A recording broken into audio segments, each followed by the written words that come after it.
কবর বলতে বুঝায় মানুষ আমরা মনে করি আশেপাশে, বাড়ির আশেপাশে 3.5 হাত গর্ত করে যেখানে লাশ রাখা হয় সেখানে মনে করি কবর। নারে বাজান না, কবর বলতে বুঝায় মানুষের মৃত্যুর পর থেকে শুরু করে কিয়ামত পর্যন্ত জগৎটাকে বলা হয় কবরের জগৎ। সুতরাং বাবারা আমার, আমরা যারা আগুনে পুড়ে মারা যায়, যারা পানিতে ডুবে মারা যায়, যারা হাঙ্গর কুমিরে খেয়ে ফেলে, তাদের কবর কোথায়? ইয়া দ্বারা মুসলমান শুনে নেন, আমার আল্লাহ তোমাকে বানাইতে সময় লাগবে না, হুকুম দিলে হয়ে যাবা। সুতরাং মৃত্যুর পর থেকে শুরু করে কিয়ামত পর্যন্ত জগৎটাকে বলা হয় কবর।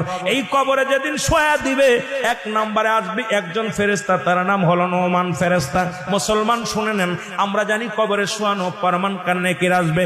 এই ভাইরা আমার, মুনকার নেকির আসার আগে নোমান ফেরেশতা আসবে, কবরে ঢুকে যাবে। সব মুসলমান ডাকতে বলবে, ভাই ওঠো, তোমার ভিতরে রূহটা দেয়া হলো।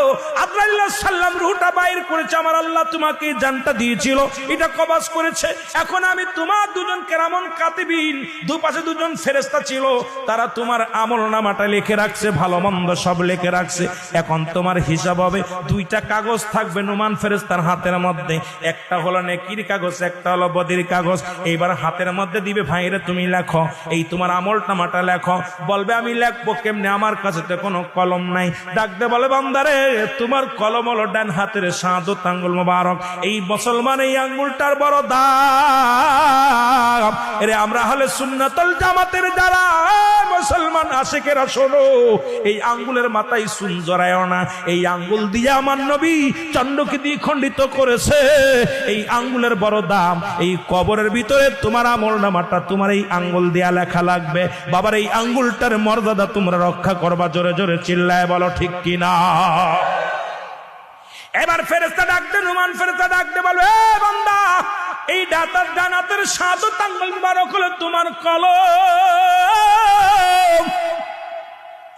বান্দা বলবে, আমি কলম পাইলাম, কালি তো নাই। বলবে, কালি তোমার মুখের থুতু মুবারক। জোরে বল আল্লাহু আকবার। এই মুখের থুতু মুবারক তোমার কালি। আমি আপনাদের 2টি পায়ে ধরে বলে যাই, এই মুখ দিয়ে গাজায় টান দিস না, এই মুখ দিয়ে মদে টান দিস না, এই মুখ দিয়ে বিড়ি সিগারেট খাস না, এই মুখ দিয়ে কাউকে গালি দিস না। এই মুখটারে পবিত্র রাখ। মায়ের গর্ভে যখন ছিলাম, মায়ের নাভির সঙ্গে তোমার নাভিটা জুড়াইয়া দিছে, কারণ এই মুখ দিয়ে আমার নবীর দুরূদ পড়বা, এই মুখ দিয়ে কোরআন পড়বা, এই মুখ দিয়ে আল্লাহর জিকিরি করবা। এই মুখটা দিয়া কেমনে তুমি গাজার মধ্যে টান দাও, এই মুখটা দিয়ে কেমনে বিড়ির মধ্যে টান দাও, এই মুখটা দিয়া কেমনে তুমি হারাম খাও, এই মুখটা দিয়া কেমনে তুমি হারাম জিনিস ভক্ষণ করো। আমি তোমাদের 2টি পায়ে ধরে